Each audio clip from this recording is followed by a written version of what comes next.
Was verdient man bei einer DJ-Agentur? Diese Frage habe ich jetzt schon öfter von euch gestellt bekommen und in diesem Video werde ich sie beantworten. Denn auch ich war früher mal für DJ-Agenturen tätig und kann euch dadurch einiges an Erfahrung mit an die Hand geben. Los geht's nach dem Intro. Mein Name ist Mike, ich bin Hochzeits- und Event-DJ. Früher, da war ich in Clubs und Diskotheken unterwegs. Heute bin ich der Spezialist für grandiose Hochzeiten und erstklassige Events. Hier auf meinem Kanal zeige ich dir, wie auch du als DJ starten kannst. Lerne von meinen Erfahrungen, Fehlern und Tipps und begleite mich durch meinen DJ-Alltag.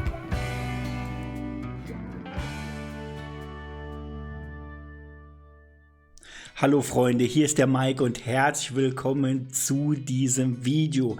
Bevor wir in die Frage starten, was verdient man bei einer DJ-Agentur, möchte ich euch für alle, die neu sind, hier auf meinem Kanal begrüßen und euch nochmal kurz auf meinen DJ-Einsteigerkurs aufmerksam machen, den ihr euch aktuell noch komplett kostenlos sichern könnt. Ein kompletter DJ-Kurs nur für euch, den verlinke ich euch mal unter diesem Video mit runter. Und jetzt lasst uns starten. DJ-Agentur, das ist oft ein sehr kritisches Thema und ich habe lange überlegt, ob ich überhaupt dieses Video hier aufnehme. Denn ich habe schon 2 Videos gemacht, wo das Thema DJ-Agentur auch mit Thema mit drin ist. Und ich habe gemerkt, das ist ein Thema, was viele berührt, unter anderem auch einige Agenturinhaber, die anscheinend auch sich ihre DJ-Tipps hier auf diesem Kanal holen und dann auf ihrem Kanal meine Videos wiederum kritisieren. Ja, Freunde, auch das ist mir nicht entgangen und ich weiß, immer wenn etwas kritisch ist, überlege ich mir doppelt und dreifach, ob ich dazu überhaupt ein Video mache. Jetzt habe ich die Frage aber sehr, sehr häufig von euch gestellt bekommen. Und heute sprechen wir nochmals über das Thema DJ-Agentur. Und ich werde mit euch wetten, dass es auch dazu wieder Kritikvideos oder, wie nennt man sich das, Reviews, doch Reaction-Videos, so nennt man das Ganze ja, wahrscheinlich wieder geben wird. Also, was verdient man denn bei einer DJ-Agentur? Ich habe diese Frage auch mal ChatGPT gestellt und die Antwort lautet, der Verdienst eines DJs, der über eine Agentur gebucht wird, hängt von verschiedenen Faktoren ab, wie zum Beispiel der Erfahrung und Popularität des DJs, dem Veranstaltungsort und dem Publikum. Im Allgemeinen kann ein erfahrener und gefragter DJ pro Veranstaltung zwischen 500 und 10.000 Euro verdienen. Einige erfahrene und sehr gefragte DJs können jedoch viel mehr verdienen.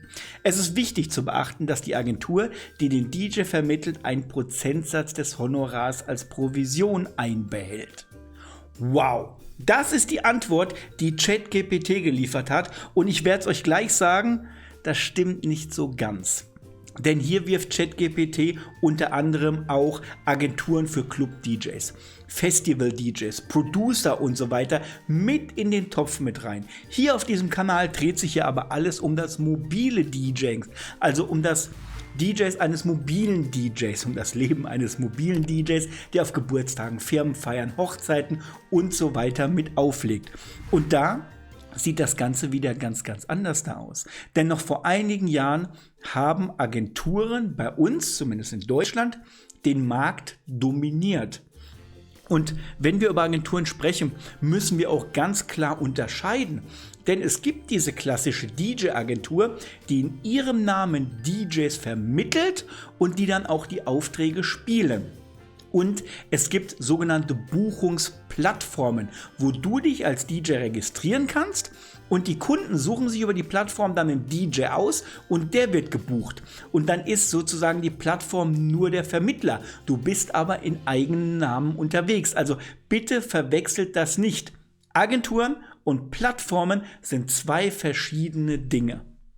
Und auch ich war ganz zum Anfang meiner Karriere für DJ-Agenturen tätig. Deswegen kann ich euch jetzt mit über 20 Jahren Erfahrung als DJ einige Informationen dazu geben. Vielleicht sind sie aber auch nicht mehr ganz up to date, denn ich spiele schon seit ungefähr 8 Jahren gar nicht mehr für Agenturen. Und warum ich auch das für das Bessere im DJing halte, das erkläre ich euch im Anschluss. Zuallererst möchte ich euch aber das Thema DJing, Bookings und das Thema DJ-Agentur mal aus 3 verschiedenen Perspektiven mitgeben. Das eine ist, wie ich ganz zum Anfang meiner Karriere, um überhaupt die ersten Bookings gespielt zu haben, für eine DJ-Agentur arbeitete und was ich dort verdient habe. Und auch das Thema, wie ich 10 Jahre später, als ich wieder in das DJing eingestiegen bin, auch wieder für eine Agentur arbeitete, die ein wenig anders da ihre DJs vermittelte und dadurch auch ganz anders da bezahlte.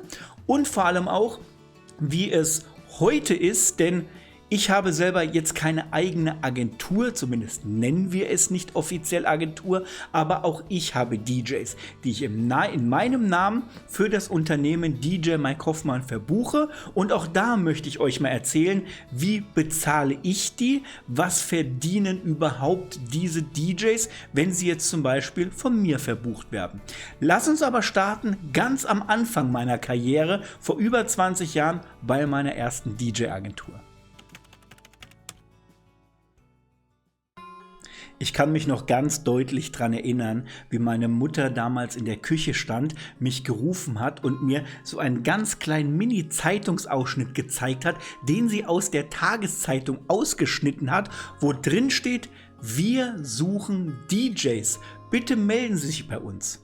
Und ich habe damals das DJing ja noch so hobbyhaft gemacht, für Freunde, für Kumpels. Wir haben es auch gar nicht wirklich DJing genannt, sondern wir haben halt unsere Partys mit befeuert. Und meine Mutter hat gesagt, hey, das ist doch das, was du machst. Hier könntest du das sogar professionell, vielleicht sogar beruflich machen, melde dich dort doch einfach.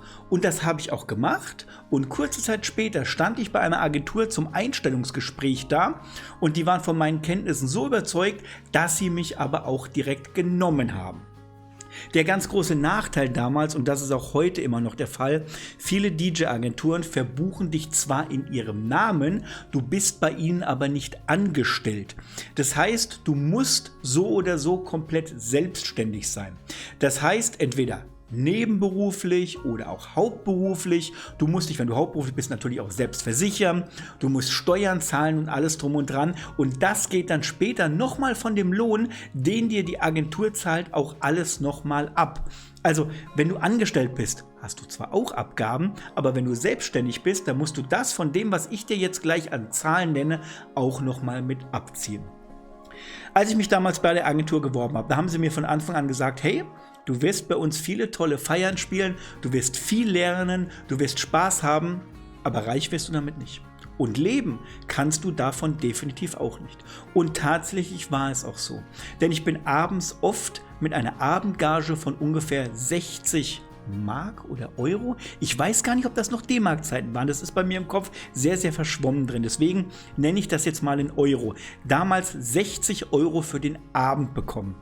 Oder für das Mindestbuchungspaket, wo die Agentur mich verbucht hat. Und das waren damals 5 Stunden. Das heißt, auf eine Stunde runtergerechnet gab es 12 Euro die Stunde.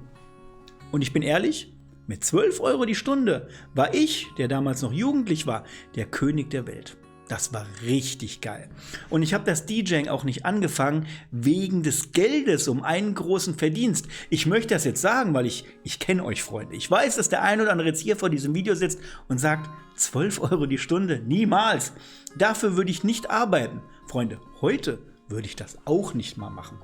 Aber als ich damals angefangen habe und es auch am Anfang gar nicht ums Geld ging, da habe ich das noch gemacht und oft war ich mindestens 5 Stunden gebucht, manchmal auch 6, 8, manchmal auch 10 Stunden und mit 10 Stunden bin ich am Abend mit 120 Euro nach Hause gegangen.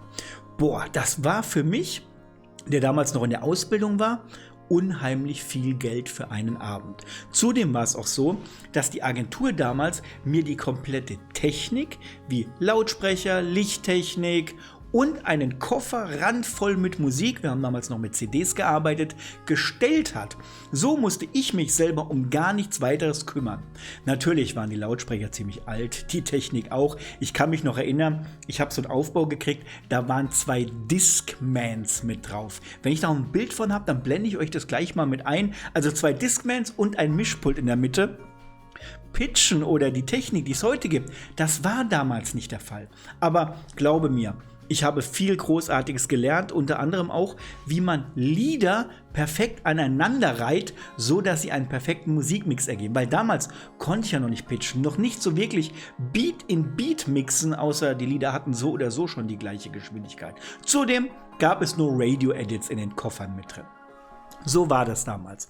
Und ab und an gab es noch ein bisschen Spritgeld mit dazu, weil wir natürlich auch mit einem eigenen Auto fahren mussten. Das heißt, ein eigenes Fahrzeug, um auch die komplette Technik zu transportieren, das kam noch oben drauf. Also wir haben da so ein Spritgeld gekriegt ein bisschen, aber ich musste mein eigenes Auto verwenden.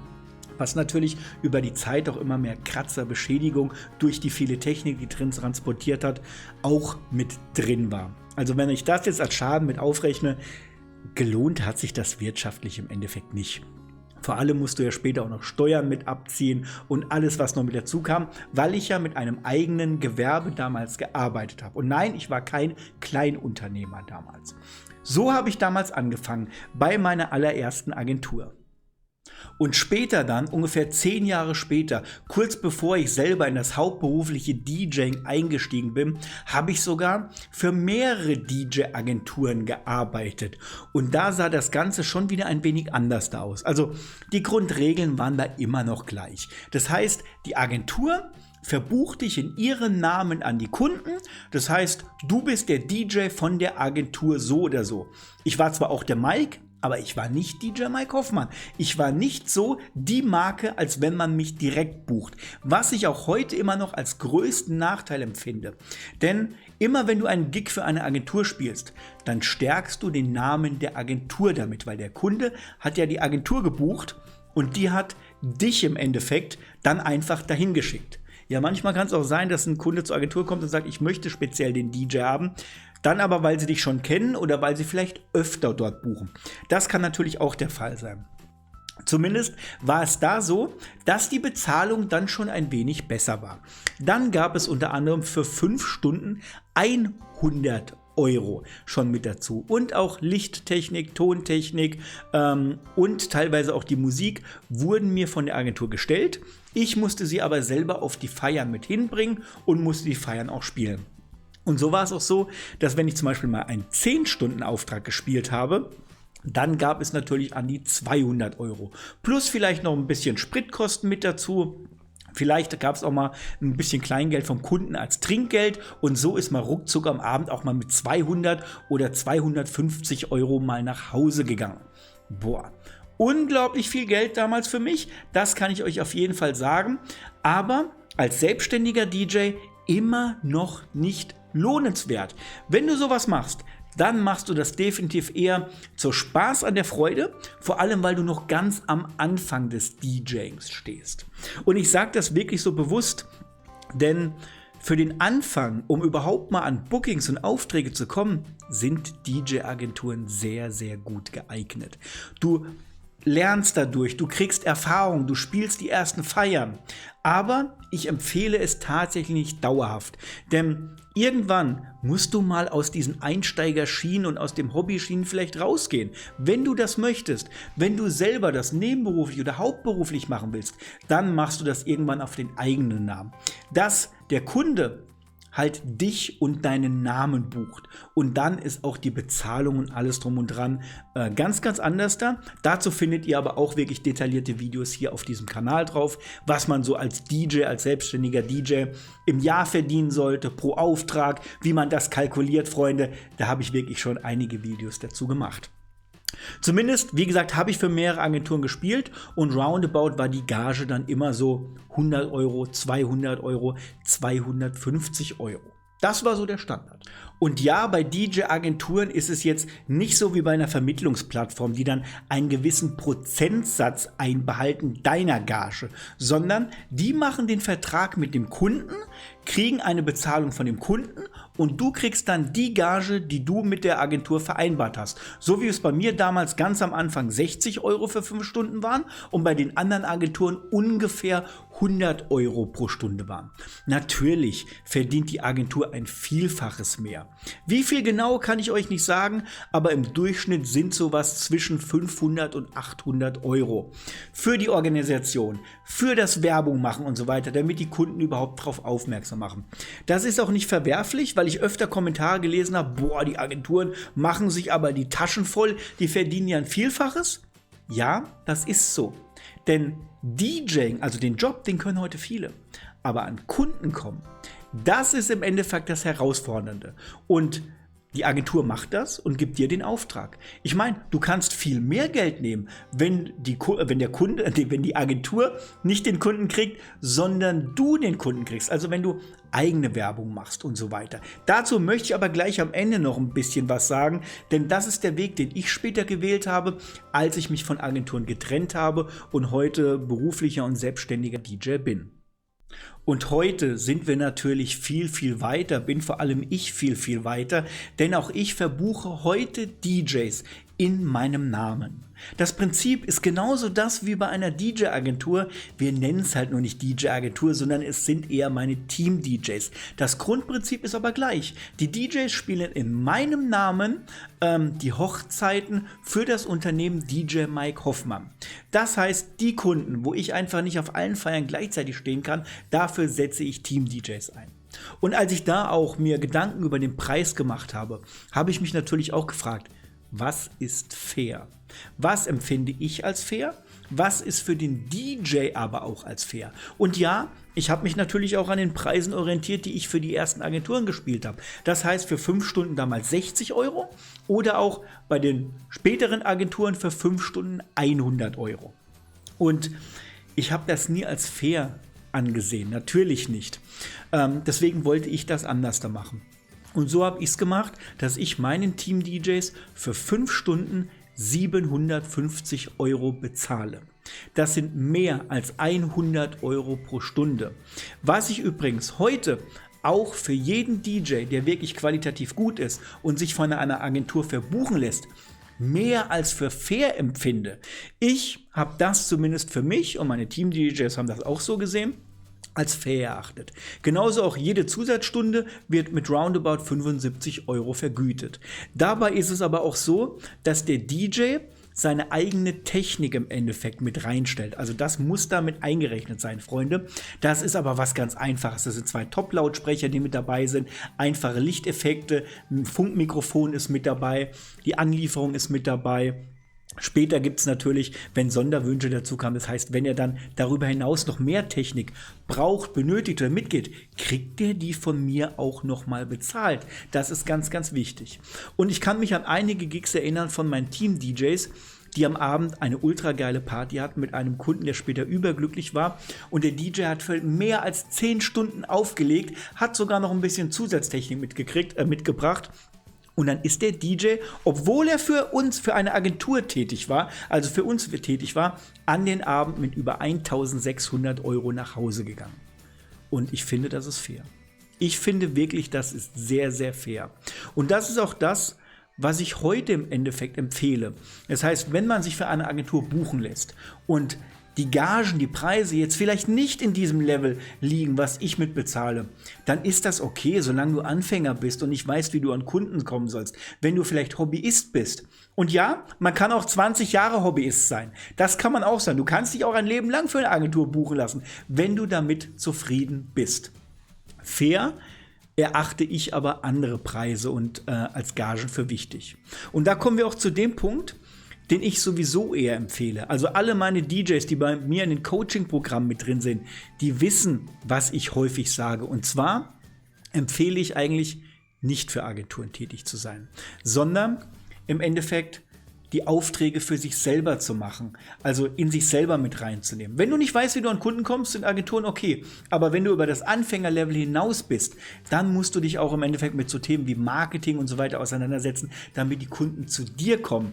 Weil dann kannst du auch Gagen verlangen von 1.000 Euro, 2.000 Euro oder 3.000 Euro am Abend und musst keine Prozente oder Geld an eine Agentur zahlen, sondern du bekommst die komplette Gage für dich selber. Und der Kunde bucht dich auch selber.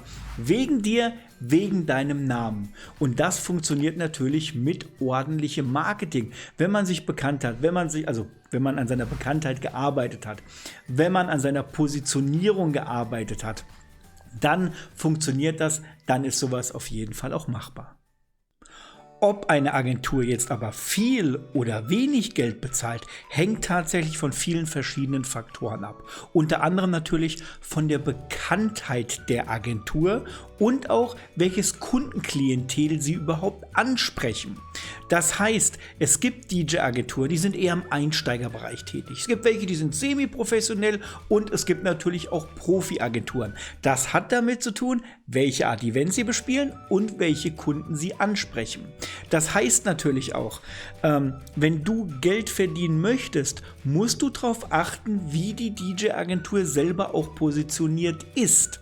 Das heißt, wir sind ja meistens nicht DJ geworden, um Geld zu verdienen, sondern auch wegen der Liebe zur Musik, weil wir tolle Partys lieben, weil wir den Menschen eine gute Party bescheren wollen. Und das macht man am Anfang oft zum Hobby. Da ist das Wirtschaftliche gar nicht noch so sehr mit drin. Erst wenn das Hobby zu einem kommerziellen Hobby werden soll und das Geldverdienen eine Rolle spielt, dann achtet man natürlich auch auf die Art der Agentur. Das einfach auch mal als Tipp für dich. Und natürlich kann es auch sein, dass du bei einer Agentur bist als Profi, die dich aber bezahlt wie ein Anfänger. Denn seien wir mal ehrlich, für eine Agentur gibt es nichts Geileres, wenn sie eigentlich im Einsteigersegment ist, aber Profis bei ihr arbeiten. Deswegen ist es natürlich auch wichtig zu berücksichtigen, dass wenn du das Gefühl hast, du bist über das Einsteigerlevel hinaus und du arbeitest für eine Agentur, dass du mal prüfst, ob diese Agentur überhaupt noch in deinem Level mit drin ist oder du vielleicht auch in eine höhere Agentur gehen solltest oder vielleicht sogar drüber nachdenkst, hey, ich trenne mich komplett davon und mache das komplette Marketing und alles drum und dran selber und hole mir die Kunden zu mir. Dann musst du nämlich nichts mehr abdrücken. Yes, liebe Freunde, das soll mal einige Infos gewesen sein zum Thema DJ-Agentur. Was verdient man bei einer Agentur? Vor allem habe ich einige Erfahrungen jetzt mit euch geteilt, einige persönliche Erfahrungen. Wenn du möchtest und auch Erfahrungen mit DJ-Agenturen hast, egal ob positiv oder negativ, dann schreib sie mir gerne unten in die Kommentare mit rein. Achte nur bitte darauf, dass du vielleicht keinen Agenturnamen nennst. Wir wollen nämlich niemanden in die Pfanne hauen, sondern uns allgemein und fair drüber unterhalten. Und ja, ich sage das deutlich, denn ich habe dieses Gefühl, dass wir auch auf dieses Video wieder wahrscheinlich die ein oder andere Kritik kriegen, einige Reaction drauf kriegen, sowie auf die letzten Videos zum Thema DJ-Agenturen und wie sieht das mit dem Geldlichen aus, warum lohnt sich das nicht? Ja, natürlich muss ein DJ-Agenturinhaber hier wahrscheinlich drauf reagieren, weil stell dir einfach mal vor, die DJs, die bei dieser Agentur sind, die sehen dieses Video hier und kriegen dadurch mit, dass sie unterbezahlt sind. Natürlich muss der andere darauf reagieren. Stell dir mal vor, die kriegen hierdurch mit, was man eigentlich bei einer Agentur verdienen könnte oder sollte. Oder vielleicht auch, wie ich es zum Beispiel immer gemacht habe. Yes, ansonsten, wenn dir dieses Video gefallen hat, lass gerne einen Daumen nach oben da, schreib mir gerne deine Meinung unten in die Kommentare mit rein. Und wenn du ganz neu hier auf diesem Kanal bist und vielleicht sogar gerade erst als DJ startest, möchte ich dich nochmal auf meinen DJ-Einsteigerkurs hinweisen, den es aktuell komplett kostenfrei zum Download gibt. Damit kannst du selber in wenigen Minuten als DJ starten. Den findest du unter diesem Video mit drunter. In diesem Sinne, ich sage vielen Dank fürs Einschalten. Alles Gute, Freunde, für die Zukunft. Bis dann, der Mike.